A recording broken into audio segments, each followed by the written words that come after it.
नमस्कार मुरादाबाद, मैं अभिषेक भारद्वाज और आप देख रहे हैं एसएस लोकल लाइव न्यूज़। शुरू करते हैं आज की खबरों का सफ़र। निर्वाचन आयोग ने 2 दिन पूर्व यूपी सहित 5 राज्यों में विधानसभा चुनावों के कार्यक्रम की घोषणा कर दी थी, जिसके बाद 5 राज्यों में आचार संहिता भी लागू कर दी गई। आचार संहिता लागू होते ही जनपद मुरादाबाद में जिलाधिकारी ने एसएसपी सहित तमाम राजनीतिक दलों के प्रतिनिधियों के साथ एक बैठक आयोजित की, जिसमें मतदान को शांतिपूर्ण तरीके से कराने पर चर्चा की गई। निर्वाचन आयोग ने 2 दिन पूर्व 5 राज्यों में विधानसभा चुनावों के कार्यक्रमों की घोषणा कर दी है। उत्तर प्रदेश में विधानसभा चुनाव के तहत 10 फरवरी से लेकर 7 मार्च तक 7 चरणों में मतदान होगा। उत्तराखंड, पंजाब और गोवा में एक ही चरण में 14 फरवरी को वोट डाले जाएंगे। आयोग की इस घोषणा के साथ ही इन 5 राज्यों में आदर्श आचार संहिता लागू हो गई है। इसी के चलते जनपद मुरादाबाद में आचार संहिता लगाने के बाद जिला प्रशासन ने सभी राजनीतिक दलों के साथ बैठक आयोजित की, जिसमें कोरोना गाइडलाइन का पालन करने के संबंध में जरूरी दिशा निर्देश दिए। वहीं चुनावी प्रलोभन संबंधित शिकायतों के लिए बनी नई ऐप की भी जानकारी दी गई। बैठक में चुनाव के आयोगों के निर्देशों के पालन करने की अपील की गई। साथ ही एसएसपी ने सभी थाना अध्यक्षों निष्पक्ष कार्रवाई करने के निर्देश दिए। वहीं एसएसपी ने कहा कि आज उन्होंने डीएम सहित राजनीतिक पार्टियों के साथ बैठक की है, जिसमें कोरोना गाइडलाइन का पालन करने के संबंध में जरूरी दिशा निर्देश दिए गए और मतदान के समय क्या क्या सावधानी बरतनी है उसके बारे में चर्चा की गई। देखिए, आज पॉलिटिकल पार्टीज के साथ डीएम साहब की और हमारी और सभी हमारी टीम की एक बैठक रही, जिसमें एमसीसी के और बाकी मतदान प्रोसेस के दौरान क्या क्या कार्रवाइयाँ करनी है, क्या क्या सावधानी बरतनी है, क्या क्या आदेश जो माननीय आयोग के द्वारा दिए गए हैं उनको सभी को बताया गया और उनसे फीडबैक भी लिया गया। साथ ही साथ कोविड के समय में कुछ अलग से गाइडलाइंस भी लिए हैं, जिसके संबंध में उन्हें बताया गया है और समस्त पुलिसकर्मी को, थाना प्रभारी क्षेत्राधिकारी को इस संबंध में निर्देशित कर दिया गया है कि अपनी कार्रवाइयाँ पूरी तरीके से ट्रांसपेरेंसी के साथ निष्पक्ष तरीके से करेंगे, ताकि चुनाव शांतिपूर्ण ढंग से संपन्न हो सके। Thank you. वहीं डीएम शैलेंद्र कुमार ने कहा कि मुरादाबाद में दूसरे चरण में मतदान होना है, जिसको लेकर आज सभी राजनीतिक पार्टियों के साथ बैठक की गई है। चुनाव कार्यक्रमों की घोषणा की जा चुकी है और जैसे ही चुनाव कार्यक्रमों की घोषणा होती है, आदर्श आचार संहिता प्रभावी हो जाती है। अगर हम जनपद मुरादाबाद की बात करें तो यहाँ पर द्वितीय चरण में चुनाव होना है, जिसका नोटिफिकेशन 21 जनवरी को यहाँ से निर्गत किया जाएगा। उसके बाद नाम निर्देशन पत्रों के साथ ही फिर आगे की प्रक्रिया चलेगी। आज यहाँ पे सभी राजनीतिक दलों के प्रतिनिधियों के साथ लंबी वार्ता की गई और जो मॉडल कोड ऑफ कंडक्ट है, जो कोविड के संबंध में भारत निर्वाचन आयोग के निर्देश हैं, उससे उनको अवगत कराया गया और उनकी जो जिज्ञासाएं थी उनके प्रश्नों का उत्तर दिया गया। अभी तक हम लोगों ने क्या क्या व्यवस्थाएं की हैं, आगे किस तरह से हम व्यवस्थाएं करेंगे, इसके बारे में बताया गया। ये भी अपील की गई कि 100% लोग जो पोलिंग एजेंट या काउंटिंग एजेंट बनने वाले हैं 100% वैक्सीनेशन करा लें, क्योंकि बिना वैक्सीनेशन के आगे उनको कार्य करने में असुविधा होगी। तो ये भी इन लोगों से अपील की गई है। पोस्टल बैलेट इस बार आयोग ने जो 80 वर्ष से अधिक के हमारे वोटर्स हैं और जो दिव्यांग वोटर हैं उनके लिए पोस्टल बैलेट की व्यवस्था की गई है, उसके बारे में भी यहाँ पर सभी लोगों को अवगत कराया गया। वर्तमान में धारा 144 जनपद में लगी हुई है, जिसमें सारी चीज़ों का समावेश है और 15 जनवरी तक जैसा माननीय आयोग ने कहा है कि कोई भी सभा, जुलूस, रैली, नुक्कड़ सभा ये नहीं होंगी, उससे भी सबको अवगत करा दिया गया है। 15 जनवरी के बाद जो स्थितियाँ बनेंगी उसके हिसाब से इन लोगों को अवगत कराया जाएगा।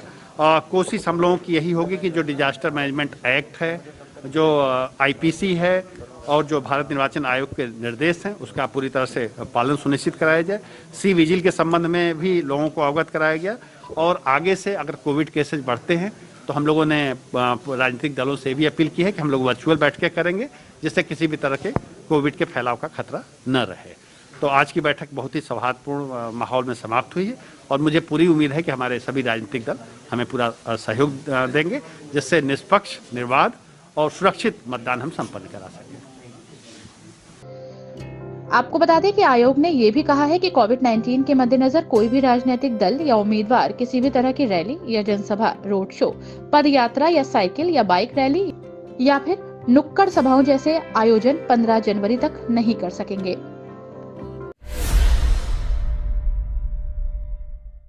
जनपद मुरादाबाद के गांधीनगर पब्लिक स्कूल में स्वास्थ्य विभाग की टीम द्वारा टीकाकरण शिविर लगाकर 15 से 18 वर्ष की आयु के बच्चों का टीकाकरण किया गया, जिसके अंतर्गत 2007 और उसके बाद जन्म लिए बच्चों का टीकाकरण किया गया। जनपद मुरादाबाद के गांधीनगर पब्लिक स्कूल में स्वास्थ्य विभाग की टीम ने दूसरा टीकाकरण शिविर लगाकर 15 से 18 वर्ष आयु के बच्चों का टीकाकरण किया, जिसके अंतर्गत 15 वर्ष से अधिक के विद्यार्थियों को टीका लगाया गया। इस अभियान में वर्ष 2007 और उससे पहले पैदा हुए बच्चों को ही टीकाकरण की अनुमति प्रदान की गई। इसमें सभी अभिभावकों और बच्चों ने पूरा सहयोग किया। वहीं बच्चे भी टीकाकरण को लेकर काफी उत्साहित नजर आए। सुबह से ही स्कूल में टीका लगवाने के लिए पहुंच गए। वहीं स्वास्थ्य विभाग की टीम ने बताया कि अभियान में 200 बच्चों को टीका लगाया गया है और आगे अभी अभियान जारी है। आपको बता दें कि कार्यक्रम को सफल बनाने में विद्यालय प्रशासन और विद्यालय कर्मचारियों का महत्वपूर्ण योगदान रहा। सोमवार को गोकुलदास हिंदू गर्ल्स कॉलेज में कुलपति के आदेश के अनुपालन में उपाधि वितरण मेले के अंतिम दिन छात्रों ने महाविद्यालय में अपनी उपाधियां प्राप्त की। आज गोकुलदास हिंदू गर्ल्स कॉलेज में कुलपति के आदेश के अनुपालन में उपाधि वितरण मेले के अंतिम दिन छात्राओं ने महाविद्यालय में अपनी उपाधियां प्राप्त की। साथ ही छात्राओं ने कहा कि महाविद्यालय के प्रयास से समाचार पत्रों के माध्यम से हमें इस कार्यक्रम की सूचना मिली और उन्होंने महाविद्यालय आकर अपनी उपाधियां प्राप्त की। वहीं विश्वविद्यालय जाना उनके लिए बहुत ही कठिन था। महाविद्यालय से लेने में उन्हें कोई परेशानी नहीं हुई। वहीं महाविद्यालय की प्राचार्य डॉक्टर चारू मल्होत्रा ने कहा कि कुलपति का ये बहुत ही बड़ा सराहनीय कदम है। पहले उपाधियां छात्राएं ले नहीं पाती थी और लंबे समय तक महाविद्यालय में रहने के बाद विश्वविद्यालय को वापस हो जाती थी। साथ ही उन्होंने दूर दराज की और नगर की छात्राओं के हित को ध्यान में रखकर समाचार पत्रों के माध्यम से छात्राओं को कार्यक्रम की सूचना दी। साथ ही उन्होंने कहा कि अनुप्रिया, जैनाब निशा, साइमा परवीन, रूमा यास्मीन, नसीम मतलूम, शबाना अली, ऋतु रानी, लाइबा नूर, सदफ आदि छात्राओं ने उपलब्धियां प्राप्त की हैं। कार्यक्रम में महाविद्यालय की प्राचार्य डॉक्टर चारू मल्होत्रा, उप प्राचार्य डॉक्टर अंजना दास, डॉक्टर इंदु सिंह राजपूत और शुभम शर्मा के सहयोग से संपन्न हुआ।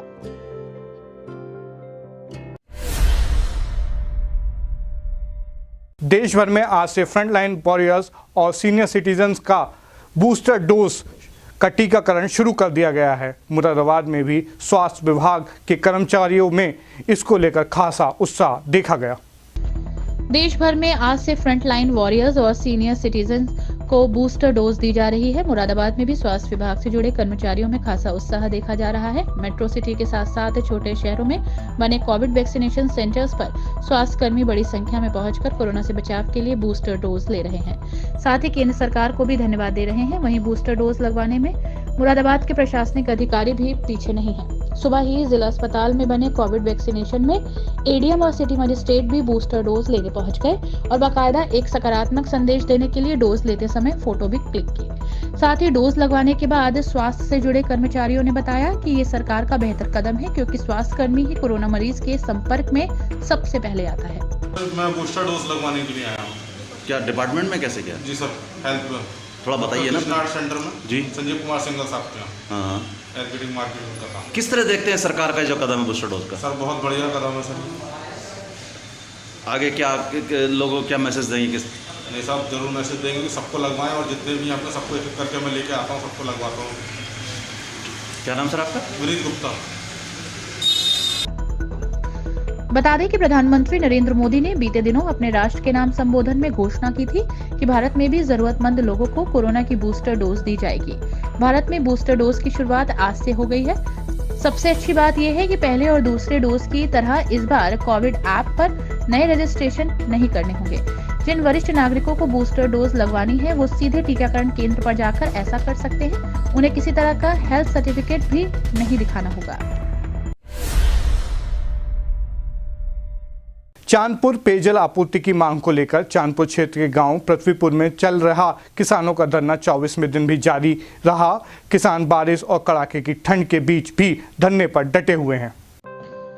चांदपुर पेयजल आपूर्ति की मांग को लेकर चांदपुर क्षेत्र के गांव पृथ्वीपुर में चल रहा किसानों का धरना 24वें दिन भी जारी रहा। किसान बारिश और कड़ाके की ठंड के बीच भी धरने पर डटे रहे। दरअसल गांव पृथ्वीपुर में गंग नहर के पुल और पेय जलापूर्ति की मांग को लेकर भारतीय किसान यूनियन का धरना पिछले 24 दिन से जारी है। वहीं नहर के पास से पुल के निर्माण कार्य तो शुरू हो चुके हैं, लेकिन पेयजल आपूर्ति के लिए कोई पहल नहीं हो सकी, जिसके चलते किसान धरने पर डटे हैं। किसान बारिश के बीच धरने पर डटे रहे। तंबू लगाकर किसानों ने धरना दिया। वहीं भाकियू लोक शक्ति के ब्लॉक अध्यक्ष चौधरी योगेंद्र सिंह काकरान ने कहा कि जितना किसानों को परेशान किया जा रहा है, उससे उनका हौसला और बढ़ेगा। भारतीय किसान यूनियन लोक शक्ति के कार्यकर्ता एवं पदाधिकारी अकौंधा पृथ्वीपुर लिंक मार्ग पर पुल निर्माण और पेयजल जो सप्लाई अकौंधा में है उसके उपलक्ष्य में धरना चल रहा है। आज धरने का 22वां दिन है। इसमें ये लोग क्या कह रहे हैं? ये लोग झूठा आश्वासन दे रहे हैं। आज तक कोई भी धरातल पर काम होता नहीं दिख रहा। कहो जाते हैं कि काम होगा, पुल बनेगा, मगर हमारा 6 तारीख में धरना शुरू हुआ था यहाँ पे और लगातार 10-11 दिन चलने के बाद में 16 तारीख में हमने बड़ी महापंचायत की। वहाँ पे एसडीएम साहब के आश्वासन पे हमने 200 मीटर पुल खुदने तक इनको नहर बनाने का आश्वासन दिया था, मगर इन्होंने ना तो पुल ही बनाया और ना टंकी का पाइप वहाँ पे लगवाया। तो हम जो है, जब हमारा कोई सा भी काम समस्या ना हो पाई, तब हमने दोबारा 25 तारीख में 25 दिसंबर 2021 को दोबारा पुनः धरना चालू कर दिया। आज तक धरना चालू है। आज धरने का 22वां दिन है। हमें नहर वालों पे कोई विश्वास नहीं है। आज तक कोई भी जो इन्होंने आश्वासन दिया हमें पूरा होता दिखाई नहीं दे रहा। कब तक चलेगा ये धरना? जब तक ये पुल निर्माण, पेयजल सप्लाई और किसान संतुष्ट नहीं होंगे, तब तक धरना अनिश्चितकाल ऐसे ही चलता रहेगा। इस अवसर पर महेंद्र सिंह, प्रशांत कुमार, मुकुल कुमार, चौधरी रामपाल सिंह, देवेंद्र सिंह, राजवीर सिंह आदि किसान मौजूद रहे।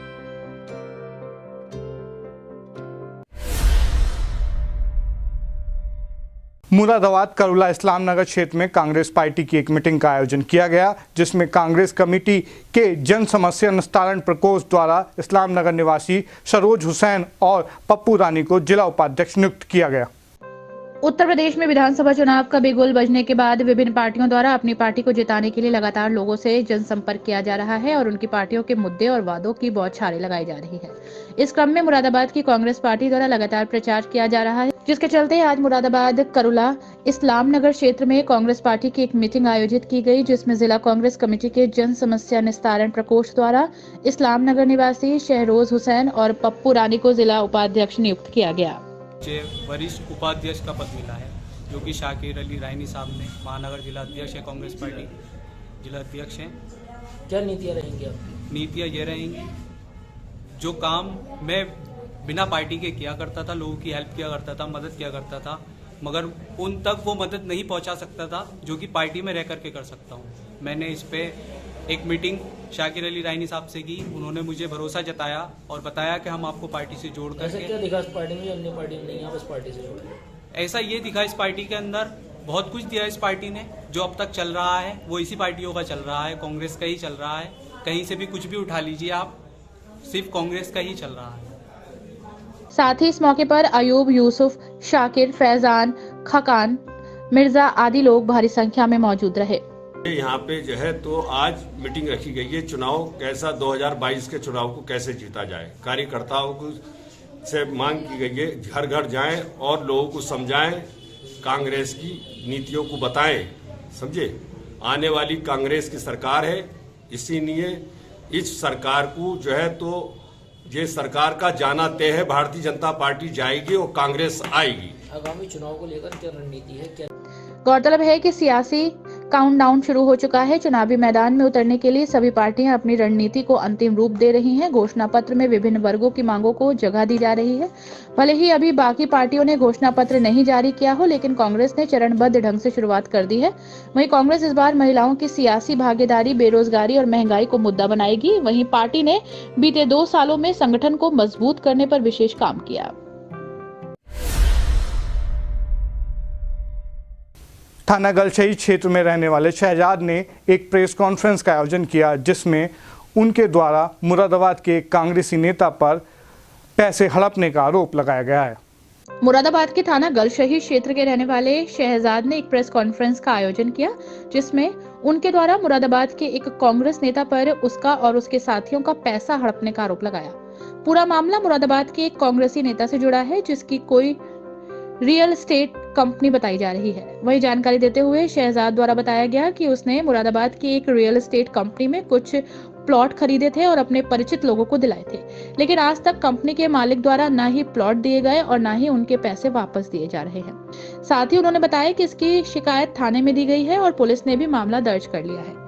मामला यह है, सचिन चौधरी और आभा चौधरी ने एक कंपनी बनाई थी Aaradhya minister builder private limited के नाम से, और ये सन 2012 में बनाई थी। और 2012 में इन्होंने लोगों से ये कहा था कि हम 10-12 प्रोजेक्ट लेके आ रहे हैं और सब लोग उसमें प्लॉट, दुकानें, मकान, ये सब चीज़ें हम लोग देंगे उसे बना के, और उसमें सब सुविधाओं के साथ देंगे, रोड, नाली, पार्क, खंबे, ये सारी सुविधाओं के साथ देंगे। इन्होंने एक वेबसाइट भी बनाई थी, उसमें कम से कम 10-12 लोगों के फोटो हैं उसमें, जिसमें मोहित पांडे, अक्षत, चित्रांशु और संदीप, रिजवान, अली अकबर, इस तरीके के बहुत सारे लोगों के नाम हैं जिन्होंने अपने आप को डायरेक्टर बताया है उस कंपनी का।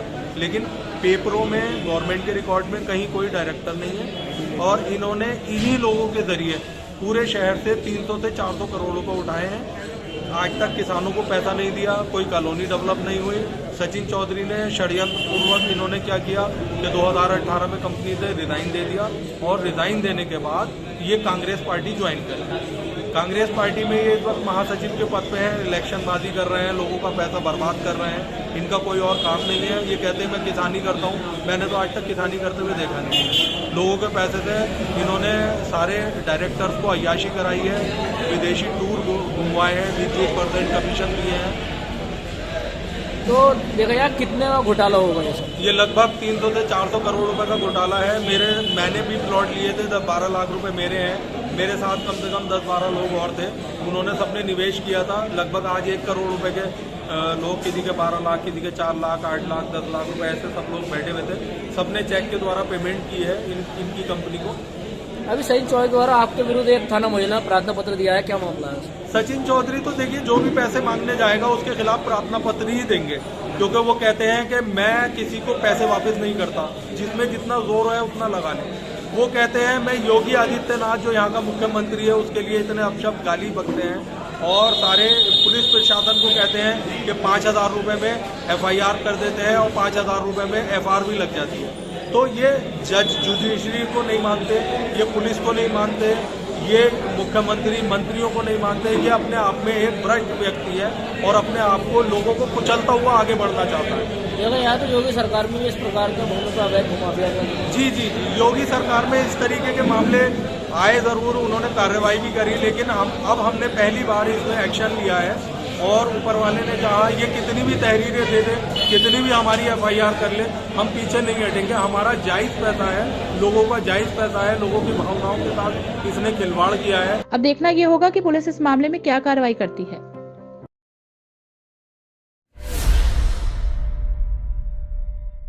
मंझोला थाना क्षेत्र में एक महिला से बाइक सवार लुटेरों ने 50,000 रुपए की लूट की वारदात को अंजाम दिया, जिसके बाद इलाके में हड़कंप मच गया। उत्तर प्रदेश में बेखौफ लुटेरों का कहर लगातार जारी है, जिसके चलते ये लुटेरे आए दिन किसी न किसी लूट की वारदात को अंजाम दे रहे हैं। ऐसा ही एक मामला मुरादाबाद जनपद से सामने आया, जहां बाइक सवार लुटेरों ने एक महिला के साथ 50,000 की लूट की घटना को अंजाम दिया, जिससे इलाके में हड़कंप मच गया। दरअसल मामला मंझौला थाना क्षेत्र का है, जहां मंडी समिति के पास एक महिला से बाइक सवार लुटेरों ने 50,000 की लूट की वारदात को अंजाम दिया। बैंक गई थी पैसे निकालने के लिए, तो पैसे लेके आ रही थी, रास्ते में 2 बाइक वाले पैसे लेके गए, हाथ से छीन के ले गए। कौन सी बैंक से पैसे निकालने? Punjab national bank. कौन सा इलाका है? मंडी समिति लाइन पर। मंडी समिति लाइन पर मंझौला। तो कितने पैसे थे आपके पास? 50,000। 50,000। तो चौकी के आसपास ही? चौकी के आसपास यहाँ टंग सब फ्रिज के, मुझे पानी का फ्रिज जो है ना, यहाँ पे हुआ था। कितने लोग थे लूटने वाले? 2 थे। किस चीज़ पर थे? कौन से वाहन पर? बाइक पे थे, अब भती पल्सर काले रंग की। आप किसी को पहचाना आपने? चेहरा तो नहीं देखा, मास्क लगा हुआ था, लेकिन पीछे से देखे बड़े बड़े बाल थे। पीछे वाला जिसने छीने मेरे पैसे, उसके बड़े बड़े बाल थे, टोपी लगाए हुए थे, मास्क लगाया हुआ था, लेदर की जैकेट ब्लैक कलर की पहने था वो। कितने पैसे लेकर कहाँ जा रही थी, क्या काम था? मैं लड़की की शादी थी, कल गांव जाने वाली थी मैं, तो इसलिए मैं पैसे निकाल के लाई। मैंने कहा मैं सुबह गांव जाऊंगी, जिला कासगंज के रहने वाले। तो आप अकेली थी और कोई भी? अकेले थे, हम अकेले थे और कोई है नहीं मेरे साथ जो जाते हम लेके किसी को। क्या चाहते हैं? ये चाहते हैं बस मेरे पैसे मिल जाने चाहिए और क्या। बताया जा रहा है कि महिला बेटी की शादी के लिए रुपए निकालने मंडी समिति स्थित पंजाब नेशनल बैंक पहुंची थी। वहीं से उसने बैंक से पैसे निकालने के बाद पैदल ही मंडी समिति की और एकता कॉलोनी अपने घर जा रही थी। तभी अचानक बाइक पर आए 2 नकाबपोश ने उसका पैसों से भरा हुआ थैला छीन लिया और उसे गिराकर वहां से भाग गया। वहीं लूट की सूचना महिला ने पुलिस को दी। मौके पर पहुंची पुलिस ने सीसीटीवी कैमरे की फुटेज के आधार पर मामले की जांच की है। एक महिला जो है बैंक से कुछ पैसे विड्रॉ करके जा रही थी, तो मंडी समिति चौकी के थोड़े आगे जाके कुछ लोग जो 2 बाइक सवार हैं वो सेन लगाए उनका पीछा कर रहे थे और मौका देख के उनसे 50,000 रुपये जो है लूट के चले गए। और इस घटना का अनावरण करने के लिए हमारी टीम लगी हुई है। हम बैंक के भी सीसीटीवी फुटेज और उस पूरे रास्ते के सीसीटीवी फुटेज ट्रैक कर रहे हैं और जल्दी उनका खुलासा करेंगे हम। फिलहाल पुलिस ने अज्ञात लुटेरों के खिलाफ मुकदमा दर्ज कर लिया है और सीसीटीवी फुटेज के आधार पर जांच शुरू कर दी है।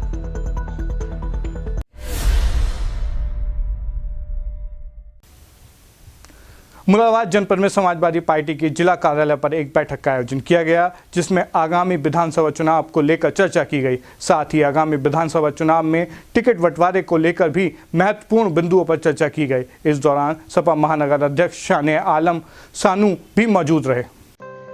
उत्तर प्रदेश के मुरादाबाद जनपद में समाजवादी पार्टी के जिला कार्यालय पर एक बैठक का आयोजन किया गया, जिसमें विधानसभा चुनाव को लेकर बैठक में चर्चा की गई। बैठक की अध्यक्षता सपा जिला अध्यक्ष डीपी यादव ने की। वहीं बैठक में सपा महानगर अध्यक्ष शने अली सानू ने अपनी मौजूदगी दर्ज कराई। बैठक में विधानसभा चुनाव को लेकर चर्चा की गई।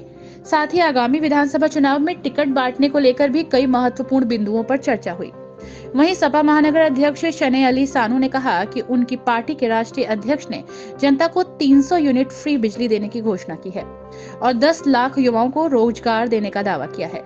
वहीं उन्होंने भाजपा पर निशाना साधते हुए कहा कि भाजपा ने इन 5 सालों में कोई ऐसा काम नहीं किया है जिससे जनता को सुविधा हो। आगे उन्होंने और क्या कहा, ये सुनते हैं।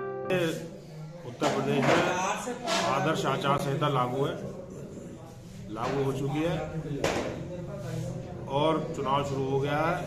हमारे राष्ट्रीय अध्यक्ष जी ने जनता को 300 यूनिट बिजली फ्री देने की जो घोषणा की है और 10 लाख युवाओं को रोजगार, पहली कैबिनेट मीटिंग जब होगी उसमें घोषणा हो जाएगी। 1500 रुपये प्रतिमाह पेंशन जो है महिलाओं को देने की घोषणा हमारे मैनिफेस्टो में। लोकल स्तर पर आप जब देखेंगे तो पिछले 5 सालों में भारतीय जनता पार्टी द्वारा कोई भी एक ऐसा काम नहीं कराया गया है जिससे जनता को सुविधा होती। और सीवर जो हमारी सरकार में सीवर लाइन डालने का कार्य शुरू हुआ था, वो आज तक इनके द्वारा जो है पूरा नहीं कराया गया। सड़कें पूरी तरह खुदी पड़ी हैं। मुख्यमंत्री योगी जब मुख्यमंत्री बने थे उन्होंने कहा था कि गड्ढा मुक्त कर दिया जाएगा। अगर आप मुरादाबाद में ही घूमें तो कितना गड्ढा मुक्त हुआ है उत्तर प्रदेश, उससे अंदाजा हो जाएगा। रामपुर दुराज से काशीपुर रोड पर चलिए, इतना बुरा हाल है उस सड़क का जिसकी कोई हद नहीं। और आज से नहीं है, पिछले कई सालों से है। मुख्यमंत्री जी की जो भी घोषणाएं थी वो सब हवाई साबित हुई है। पिछले दिनों में 1744 मकान प्रधानमंत्री आवास योजना के अंतर्गत देने की घोषणा करके गए। सिर्फ 4 लोगों को उनकी चाबियां दी गई हैं। 1740 लोग जो हैं आज भी भटक रहे हैं। तो ये सरकार जो झूठी सरकार साबित हुई। हमारे मुख्यमंत्री अखिलेश यादव जी 2022 में बनने जा रहे हैं। जनता की समस्याओं को देखते हुए उन्होंने 300 यूनिट बिजली हर घर को फ्री देने का निर्णय लिया है। 1500 रुपये पेंशन देने का निर्णय लिया है। 10 लाख युवाओं को रोजगार देने का निर्णय लिया है। लैपटॉप देने का निर्णय लिया है और अन्य योजनाएं भी हमारी सरकार में आएंगी जिससे जनता को सहूलत मिलेगी। इस दौरान भारी संख्या में सपा कार्यकर्ता मौजूद रहे। पूना पांडे में मूसलाधार बारिश के कारण एक व्यक्ति का मकान अचानक गिर गया। पीड़ित का कहना है कि उसने कई बार अपने मकान के संदर्भ में शासन को अवगत कराया था, लेकिन उस तक कोई मदद नहीं पहुंची। मूड़ा पांडे थाना क्षेत्र में तेज बारिश की चपेट में आने से किसान का मकान भरभरा कर गिर गया। गनीमत रही कि बारिश के कारण परिवार के सभी सदस्य अंदर बैठे थे। वहीं जैसे ही परिजनों को इस बारे में जानकारी हुई, मौके पर ही लोगों की भीड़ जमा हो गई, जबकि तेज आवाज होने पर पड़ोसी भी घबराकर बाहर निकल आए। जानकारी के मुताबिक मलबे के नीचे दबे पीड़ित मुस्तकीम को पड़ोसियों ने बामुश्किल से बाहर निकाला और निजी अस्पताल में भर्ती कराया। इस दौरान पीड़ित परिवार ने विकास खंड के अधिकारियों पर आरोप लगाते हुए कहा कि हमने ब्लॉक स्तर पर कई बार अधिकारियों से गुहार लगाई थी। उनके मकान की हालत काफी खराब है, जो कि कभी भी गिर सकता है, लेकिन उसके बावजूद कोई अहम कदम नहीं उठाए गए। ये हमारे रिश्तेदार होते हैं। हमें सूचना मिली आज सुबह कि भाई रात मकान गिर गया और ऐसे ऐसे इनके बच्चों के चोट भी लग गई है। तब हम लोग यहाँ देखने आए तो अब वाकई में सारा सामान इनका दबा हुआ है। चारपाइयाँ भी टूट गई हैं, लिहाफ बिस्तर, बर्तन, बकस, खाने पीने का सारा सामान दबा पड़ा है अंदर। और जो बाकी जो है बहुत कुछ नुकसान हो गया है इनका, और ये बाल बाल बच गए। अब ये वही समस्या है इनके सामने कि ये अपने बच्चों को लेके कहाँ जाएं। अब ठंड का मौसम है, ऊपर से बारिश हो रही है। अब इनका कोई साधन नहीं है रहने का भी, जो ये यहाँ झोंपड़ी भी डाल सके। अच्छे समझी होते हैं। कौन सा गांव है ये? दोलारी। ऐसे में सोचने वाली बात यह है कि आखिर इतने बार शिकायत करने के बावजूद जिला प्रशासन द्वारा कोई उचित कदम क्यों नहीं उठाया गया। वहीं अगर इस घटना में किसी के साथ कोई अनहोनी हो जाती तो फिर उसका जिम्मेदार कौन होता। मूड़ा पांडे ब्लॉक क्षेत्र की ग्राम पंचायत साऊ नंगला में लगातार 2 दिन हो रही बरसात से किसानों को गेहूं, लेटे और अन्य फसलों में काफी नुकसान पहुंचा है। किसानों ने अपना दर्द इस रिपोर्ट में बयां किया। मुरादाबाद जनपद के मूड़ा पांडे ब्लॉक क्षेत्र के ग्राम पंचायत साहू नगला गांव में हो रही लगातार 2 दिन से बरसात ने किसानों के गेहूं और अन्य फसलों को काफी नुकसान पहुंचाया है। रात के समय तेज हवाओं के साथ बरसात हो जाने के चलते किसानों की फसल को जमीन पर गिराकर बिछा दिया गया, जिससे लेटे की फसल नष्ट होने की कगार पर पहुंच गई। वहीं 2 दिन से रात और दिन रुक रुक कर हो रही बरसात ने किसानों की गेहूं की फसल को भी नुकसान पहुंचाया है। ज्यादा बरसात होने के कारण गेहूं की फसल पीली पड़कर नष्ट होने की कगार पर है। किसानों की फसलें बरसात के पानी से बर्बाद हो जाने की कगार पर पहुंच गई है। वहीं किसान गहरे सदमे में पहुंच गए हैं। ये गेहूं में पानी भर गया, उसे रतुआ लग गया। रतुआ लगने के बाद में अगर वो पानी सूखता है तो थोड़ा बहुत पेड़ खाद खूद बिखरेंगे तो थोड़े बहुत पेड़ हो जाएंगे, और अगर नहीं सूखता है तो फूल गए खत्म। गेहूं की फसल किस तरह की उग रही है अब? गेहूं की फसल इस वक्त तो हालात अच्छे नहीं है। गेहूं की फसल के पीली कैसी ये पड़ रही है? पीली इसे कहते हैं रतुआ। पीली पड़ती रहेगी, पीली पड़ती रहेगी। इसका जो नाम है रतुआ बोलते हैं इसे। अच्छा, जैसे मटर है और मटर को नुकसान है, वो तो गारा बन गई मटर। तो लेटा है, लेटा वो सब जड़ हिल गई तो लेटा पड़ेगा ही ना दाना उसमें। अच्छा अच्छा अच्छा, उसमें दाना नहीं पड़ेगा। अच्छा, आप क्या चाहते हो? अब क्या चाहते हैं? बस भैया अब यही है कि और सरकार से मुआवजा मिल जाए थोड़ा बहुत तो थोड़ी बहुत राहत हो जाएगी। अच्छा अच्छा, बस यही चाहते हैं। कौन सी सरकार ऐसी जो आपको मुआवजा देती है? हम तो साहब जोन से भी आ जाएगी हम तो उससे ले लेंगे। आपको आज तक मिला मुआवजा कोई? ना। फिर ऐसे कैसे ले लोगे आप? कौन सी सरकार को आप? मान लो अब नई सरकार चुनती है और उनने भी नहीं दिया तो उसका हम क्या कर लेंगे साहब? किसानों का कहना है कि कुछ दिन पहले आई बाढ़ के पानी से धान की खड़ी फसल नष्ट हो गई थी। अब वही 2 दिन से रुक रुक कर हो रही बरसात ने किसानों के गेहूं और लेटे और अन्य फसलों को नष्ट होने की कगार पर पहुंचा दिया है। नुकसान है, सब चीजों को बहुत नुकसान है। क्या क्या नुकसान है? पानी से इससे नुकसान है, गिर गई लाइनें भी ये सब, और ये गेहूं भी सब बेकार हो गए। रतुआ लग गया गेहूं को। रतुआ मतलब क्या कीड़ा होता है? बीमारी नहीं, बीमारी होती है पानी से बीमारी होती है ये। अच्छा, बार बार बारिश होने की वजह से? हाँ, बार बार बारिश होने की वजह से। अच्छा, इससे पहले भी कोई नुकसान हुआ खेतों में? और धान की फसल भी सब मारी गई। अच्छा, तो ऐसे आपके छोटे छोटे बच्चे हैं, आप भी बुजुर्ग हैं, कहीं कमाने नहीं जाते होगे आप, तो उसमें कहाँ से खाने पीने का इंतजाम? खाने पीने का इंतजाम क्या साहब, ऐसे ही कोई मजदूरी कर रहा है, कोई कुछ कर रहा है, और कुछ उन वो गले सड़े वो धान इकट्ठे कर लिए वो खा रहे होंगे। अच्छा, गांव के अंदर उत्तर प्रदेश सरकार की तरफ से कुछ सहायता? हाँ, गल्ला मिले, अनाज मिले। अनाज मिले। अच्छा, अनाज मिलता है। पीड़ित किसानों ने सरकार से फिर से मुआवजे की मदद की गुहार लगाई है।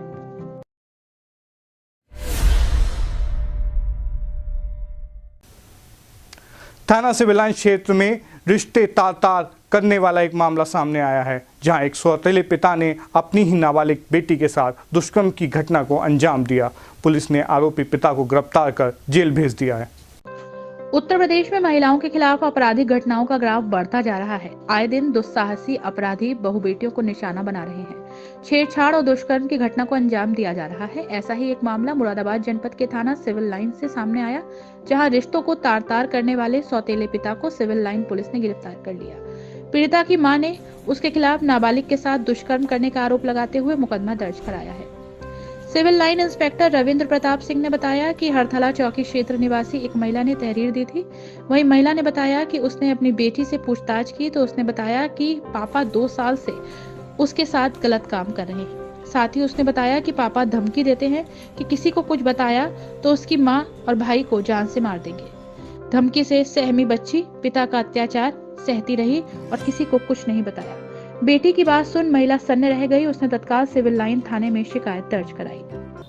एक महिला द्वारा तहरीर दी गई थी कि उसके पति द्वारा उसकी बच्ची के साथ दुष्कर्म करता था उसका पति पिछले 1.5-2 सालों से, जो कि उसे कहीं से पता लगी थी। पड़ोस के लोगों ने उन्हें बताया इस तरह की हरकतें के बारे में उसके पति के द्वारा।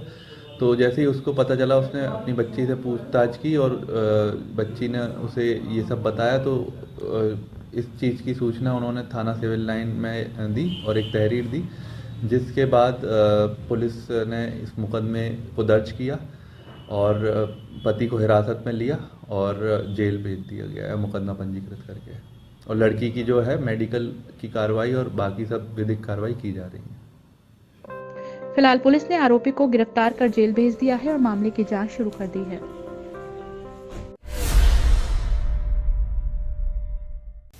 थाना बिलारी क्षेत्र में उस समय हड़कंप मच गया जब एक युवक की ट्रेन से कटकर मौत हो गई। पुलिस ने युवक के शव को पोस्टमार्टम के लिए भेज दिया है और मामले की जांच शुरू कर दी है। जिले में इन दिनों दुर्घटनाओं का दौर जारी है। कभी सड़कों पर तो कभी रेलवे ट्रैक पर हादसे होते रहते हैं। इस कड़ी में मुरादाबाद के थाना बिलारी क्षेत्र में उस समय हड़कंप मच गया जब एक युवक की ट्रेन से कटकर मौत हो गई। दरअसल बताया जा रहा है कि बीते दिन युवक घर से गया था। वहीं युवक के घर न पहुंचने पर परिजनों ने रिश्तेदारी में जानकारी ली। वहीं मृतक की जेब से आधार कार्ड मिलने पर युवक की शिनाख्त की गई। साथ ही सूचना पाकर मौके पर पहुंचे परिजनों ने पुलिस को सूचना दी। मौके पर पहुंची पुलिस ने घटनास्थल की जाँच की और वहाँ मौजूद लोगों से पूछताछ शुरू कर दी। 9 बजे सुबह 9 बजे किसने बताया आपको? उसके जेब में ID प्रूफ निकला। वो किसी ने लड़के के मोबाइल पर, दीपक के मोबाइल पर वर्कशॉप किया तो हमें पता लगा। क्या करते थे आपके बेटे? मुरादाबाद MS में काम करते थे। किस टाइम आपके घर से निकले? हमारे घर से निकले तो 12 बजे। आपके कितने बेटे हैं? 2 बेटे हैं। बड़े वाले क्या करते हैं? क्या नाम है उनका? दीपक नाम है, रेलवे में गेट मैन है। अच्छा, तो आपकी कोई लड़ाई या कुछ घर से कोई नाराज़गी वगैरह? कोई नाराज़गी नहीं, कोई लड़ाई झगड़ा नहीं, कुछ नहीं। ड्यूटी के लिए जाना था, घर से कह के गया था मैं ड्यूटी जा रहा हूँ और फिर कुछ पता नहीं। ड्यूटी कहाँ करते थे? मुरादाबाद MS में। MS में क्या करते थे? कारपेंट्री का काम था वहाँ। कारपेंट्री का? जी हाँ। कल आपके यहाँ से कितने टाइम से निकले हुए थे? कल हमारे यहाँ से 12 बजे के टाइम। घर से 11-12 के बीच। उसके बाद आपने कहीं देखा? उसके बाद में नहीं देखा। किसी ने कुछ बताया? किसी ने कुछ नहीं बताया। बतेरी टटोली रिश्तेदारियों में रात को 11 बजे घर में घुसे हैं, जब कोई मार्केट बंद हो गई तब। कोई ने कुछ नहीं बताया। आपने कहीं पूछताछ करी? हाँ, पूछते हैं रिश्तेदारी में। उसके साथ जो लड़के काम करते थे उनसे ही पूछताछ की, किसी ने कुछ नहीं बताया। किसी ने देखा इन्हें किसी के साथ? किसी ने नहीं देखा। ठीक। फिलहाल पुलिस ने शव को कब्जे में लेकर पोस्टमार्टम के लिए भेज दिया है और मामले की जांच शुरू कर दी है।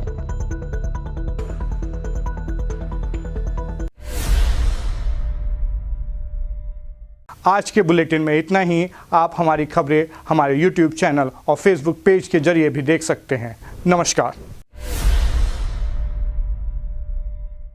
Welcome to Hotel Moti Mahal Restaurant, TDI City near Gold Gym Main Road, Ram Ganga विहार, मुरादाबाद। दिल्ली, मुंबई, चेन्नई, बेंगलुरु, लखनऊ जैसे बड़े महानगरों की तर्ज पर 5 स्टार रेस्टोरेंट की सुविधाएं अब आपके शहर मुरादाबाद में भी उपलब्ध। जी हां, अब आपके शहर मुरादाबाद के राम गंगा विहार TDI सिटी मेन रोड पर मोती महल रेस्टोरेंट का शुभारंभ हो चुका है, जहां पर आपकी सुविधा के अनुसार आपको मिलेगा डीलक्स सुविधाओं वाला luxury restaurant. Marriage party, engagement, birthday party, celebration, ring ceremony, नामकरण आदि के लिए आपकी सुविधा अनुसार तमाम सुविधाओं से लेस मोती महल रेस्टोरेंट, जहां आपको मिलेगा खूबसूरत lawn, beautiful garden, flower garden, courtyard, open garden, air conditioner hall and